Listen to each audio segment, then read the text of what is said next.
Hello and welcome to ERi-TV English News Broadcast. It's exactly 10:30 p.m. Asmara time now, and we're ready for domestic and international news from Monday the 31st of March. Reporting live from our headquarters in Asmara and inviting you to stay with us is Heaven Johannes, your news anchor for this session. Let's begin with the major headlines. Military and political training for the 37th round officially begins. Encouraging awareness on the utilization of maternity waiting homes.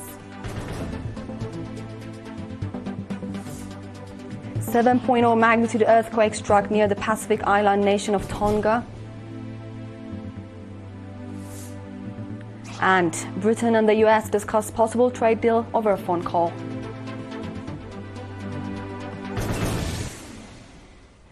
In our domestic news, after successfully completing their academic education for the 2024-2025 academic year at Warsaw Kaalo Secondary School in Sawa, participants of the 37th round of national service officially began their military and political training today, Monday the 31st of March. This is according to reports.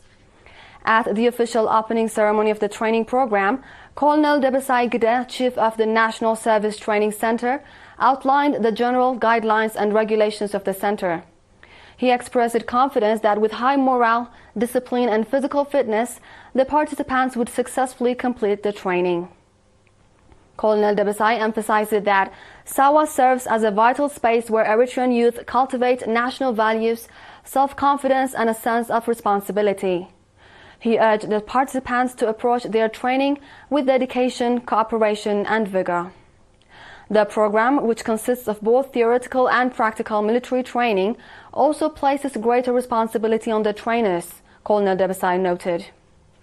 In response, the participants of the 37th round expressed their readiness to complete the military and political training with enthusiasm, commitment and a strong display of capability.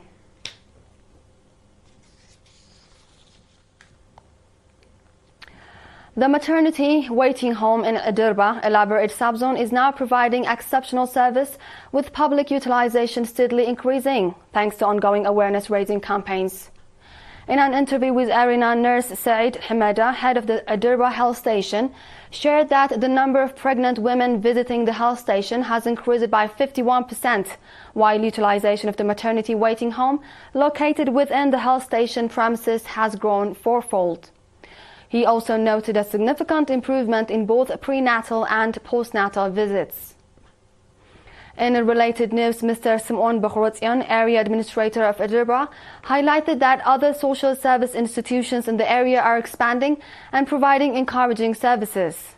He also reported that the 23-kilometer dirt road linking the Halib Mental and Bello areas has been renovated and thus improving accessibility.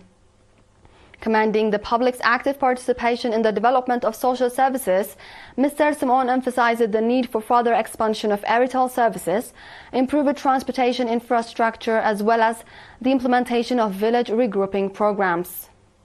Eritrea, one of the 14 administrative areas of the Elaborate subzone, is located 30 kilometers northwest of Elaborate town.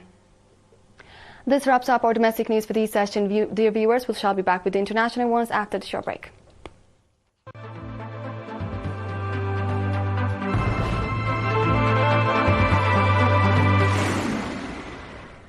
Welcome back.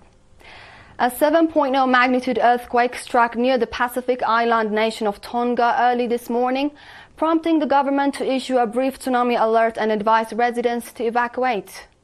The quake jolted 73 kilometers southeast of Pangai, which is in the Hapai group of islands in Tonga, with a depth of 29 kilometers, according to the latest data from the U.S. Geological Survey. The Tonga National Disaster Risk Management Office and the Tonga Meteorological Service then issued a tsunami warning for all coastal areas of the archipelago. Videos from locals showed that many residents were driving overnight towards higher ground and inland areas for safety. Tonga's National Disaster Risk Management Office said no damage was reported for all areas after the quake. Tonga is made up of 173 islands with a population of just over 100,000 people, most of whom live on the main island of Tonga Tapu, which is about 100 kilometers away from the epicenter. In today's final report, British Prime Minister Keir Starmer held a phone conversation with US President Donald Trump on Sunday evening to advance productive negotiations towards an economic prosperity deal. According to a statement, both leaders have agreed to continue negotiations this week.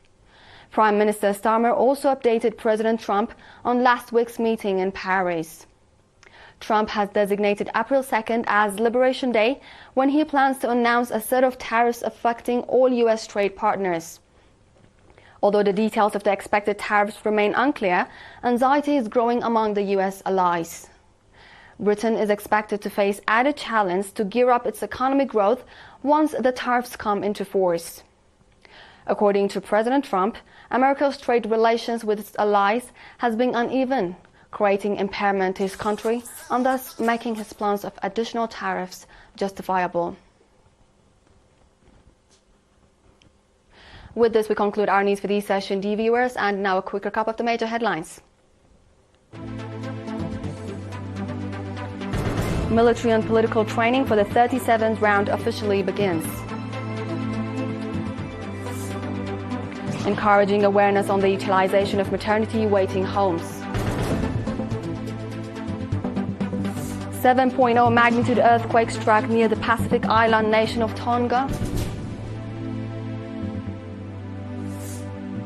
And Britain and the US discuss possible trade deal over a phone call. This was World on Monday with ERi-TV English News broadcast. Dear viewers, thank you for joining. It's officially a goodbye from us.